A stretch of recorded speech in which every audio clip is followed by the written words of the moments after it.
Welcome students, welcome you arts academy.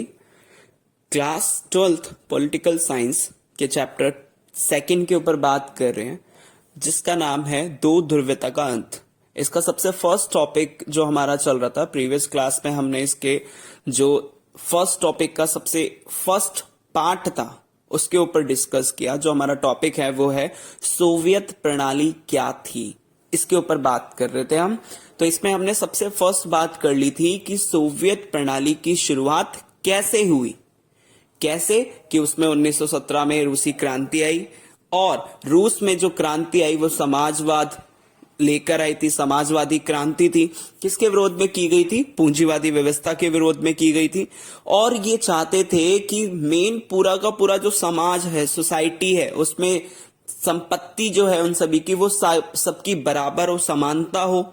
और इसके साथ साथ मेन इन्होंने समाज में समानता के सिद्धांत को लागू करने की कोशिश की गई थी। इसके साथ सोवियत संघ में क्या किया गया? सोवियत संघ में जो एक पार्टी बनाई गई, राज्य को सबसे ज्यादा इंपॉर्टेंस दी गई और सोवियत संघ के अंदर एक पार्टी थी जिसका नाम क्या था? धुरी कम्युनिस्ट पार्टी नाम था।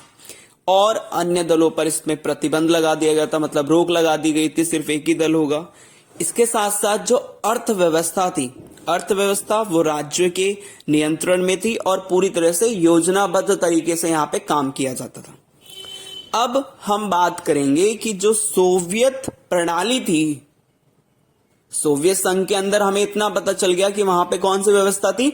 समाजवाद व्यवस्था थी या साम्यवाद भी कह सकते हैं।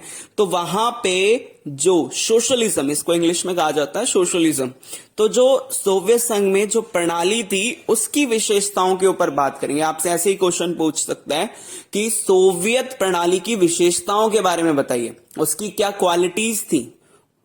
ये सारी चीजें आपसे पूछ सकता है क्वेश्चन में। तो मेन अब हम बात करेंगे कि सोवियत प्रणाली की विशेषताएं कौन कौन सी थी। इससे पहले हमने उसकी बात की सोवियत प्रणाली की शुरुआत कैसे हुई। अब हम बात करेंगे कि सोवियत प्रणाली की विशेषताएं कौन कौन सी थी। तो सबसे पहली इसकी विशेषता ये थी कि बात करते हैं कि दूसरे विश्व युद्ध के बाद, जैसे ही दूसरा विश्व युद्ध खत्म हुआ, कब हुआ था? 1939 से लेकर 1945 तक चला और 1945 के खत्म होने के बाद, दूसरे विश्व युद्ध के खत्म होने के बाद सोवियत संघ एक महाशक्ति के रूप में उभरा। मतलब कि जैसा ही दूसरा विश्व युद्ध खत्म हुआ और दूसरे विश्व युद्ध के खत्म होने के बाद सोवियत संघ एक महाशक्ति के रूप में उभरा, एक महाशक्ति बन गया था। इसके बाद नेक्स्ट पॉइंट आता है, अमेरिका को छोड़ दे तो सोवियत संघ की अर्थव्यवस्था शेष विश्व की तुलना में कई ज्यादा विकसित थी। अगर अमेरिका को हम साइड में रख दें, अमेरिका के अलावा बाकी सभी देशों में सबसे ज्यादा विकसित अर्थव्यवस्था जो थी वो किसकी थी? सोवियत संघ की थी। मतलब पहले नंबर पे अमेरिका की थी और दूसरे नंबर पे किसकी आ गई थी? सोवियत संघ की। इसके बाद अगली इसकी विशेषता क्या थी कि ये संचार प्रणाली, जो कम्युनिकेशन सिस्टम था यहाँ का, संचार प्रणाली थी वो बहुत ज्यादा उन्नत थी, काफी डेवलप थी। इसके बाद यहां पर विशाल ऊर्जा संसाधन थे। विशाल ऊर्जा संसाधन मतलब कि बहुत बड़े बड़े पावर के रिसोर्सेज थे। मतलब कि यहां पे बहुत ज्यादा संख्या में खनिज तेल, लोहा, इस्पात, ये सारी चीजें यहां पे बहुत ज्यादा संख्या में मिलती थी। इसलिए कहा गया यहां पे विशाल, मतलब बहुत बड़े बड़े यहां पे पावर के रिसोर्सेज थे, संसाधन थे। इसके बाद अगली इसकी विशेषता निकल के आती है आवागमन की सुविधा। आवागमन मतलब कि आने और जाने की सुविधाएं थी यहां पे। इसके बाद घरेलू उपभोक्ता उद्योग बहुत ज्यादा उन्नत था। मतलब कि जो इनका जो घरेलू उपभोक्ता उद्योग, जो छोटे छोटे स्मॉल इंडस्ट्रीज थी या फिर मेन इंडस्ट्री उद्योगों की बात करें तो बहुत ज्यादा डेवलप हो चुका था इनका। इसके बाद इसीलिए यहां पे कहा गया कि यहां पर पिन से लेकर कार तक सभी चीजों का उत्पादन वहां खुद होता था। मतलब कि सोवियत संघ के अंदर घरेलू उपभोक्ता उद्योग इतना डेवलप हो चुका था। मतलब कि सोवियत संघ के अंदर सोवियत संघ ने अपने आप को इतना डेवलप कर लिया था कि उसको बाहर से किसी चीज को मंगाने की जरूरत नहीं होती थी। वहां पर पिन से लेकर कार तक बनाने में जो जो चीजों की इसके बीच में जितनी भी चीजें आती हैं, जो जो चीजों की बनाने की जो जरूरत पड़ती थी, वो बाहर से नहीं मंगाते थे बल्कि खुद ही बनाते थे। तो इसलिए कहा गया कि यहां पे बहुत अच्छा घरेलू उपभोक्ता उद्योग था।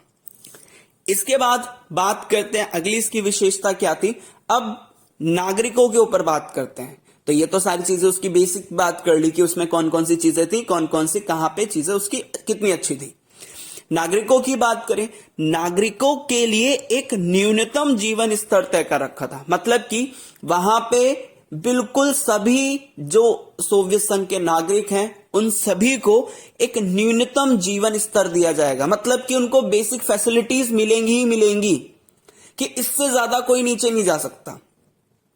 इसके साथ वहां पे बुनियादी चीजों, जो बुनियादी जरूरतों की चीजें भी दी जाती थी नागरिकों को। एग्जाम्पल की बात करें कि जितने भी वहां पे नागरिक थे वहां उन सभी को स्वास्थ्य सुविधाएं दी जाती थी। दूसरी चीज शिक्षा दी जाती थी। तीसरी चीज बच्चों की देखभाल और लोक कल्याण, ये सारी की सारी चीजें किसको दी जाती थी? नागरिकों के लिए। कि नागरिकों के लिए बहुत एक अच्छा स्तर तय कर रखा था सोवियत संघ ने। इसके बाद नेक्स्ट पॉइंट की तरफ बढ़ते हैं। एक मोस्ट इंपॉर्टेंट, सबसे बड़ी चीज कि वहां पे बेरोजगारी नहीं थी बिल्कुल भी। ये सबसे बड़ी विशेषता अगर बात करें तो इसकी ये निकलती है कि वहां पे बेरोजगारी नहीं थी। मतलब कि सभी लोगों को काम दिया जाता था, कोई भी लोग बेरोजगार नहीं थे।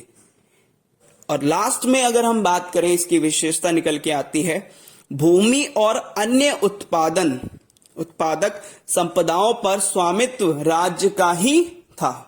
कि अगर भूमि की बात करें, जमीन की बात करें, और उत्पादक मतलब उत्पादन भी कह सकते हैं कि जितना भी इंडस्ट्री से प्रोडक्शन हो रहा है, जितना भी फैक्ट्रियों से जो माल उत्पादन किया जा रहा है, और जितनी भी जमीन है, उन सभी पे, उन सभी संपदाओं पे, रिसोर्सेस पे जो सिर्फ और सिर्फ नियंत्रण होता था, कब्जा होता था, वो सिर्फ और सिर्फ किसका होता था? सरकार का होता था, राज्य का होता था।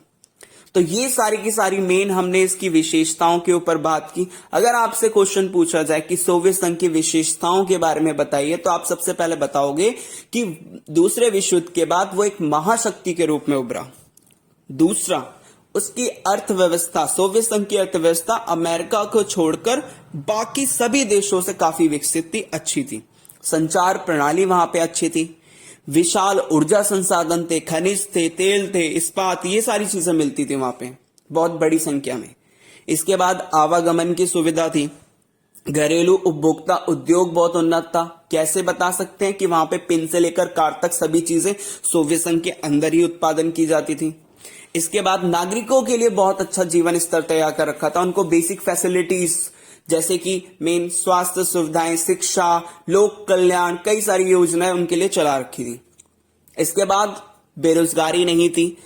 और लास्ट की बात करें तो लास्ट में ये कहते हैं कि भूमि और जितना भी उत्पादन हो रहा है, उस पर सारा का सारा जो नियंत्रण होता था वो सिर्फ और सिर्फ राज्य का होता था। तो ये हमने बात की कि सोवियत प्रणाली की क्या क्या विशेषताएं थी।